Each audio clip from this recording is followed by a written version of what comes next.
اور جو لاکھوں کی تعداد سے قربانیاں ہوئیں، کیا ان قربانیوں کا مقصد جو تھا وہ یہ تھا کہ اس ملک کے اندر جو ہے وہ کسی کی عزت جو ہے وہ محفوظ نہ رہے، اس ملک کے اندر جو ہے کسی کی جان محفوظ نہ رہے، اس ملک کے اندر جو ہے کسی کا مال جو ہے محفوظ نہ رہے؟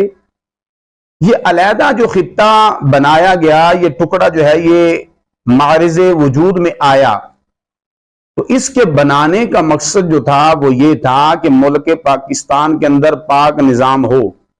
نظام مصطفیٰ صلی اللہ علیہ وسلم جو ہے اس کے اوپر عمل کیا جائے، نظام مصطفیٰ کا نفاذ ہو۔ لیکن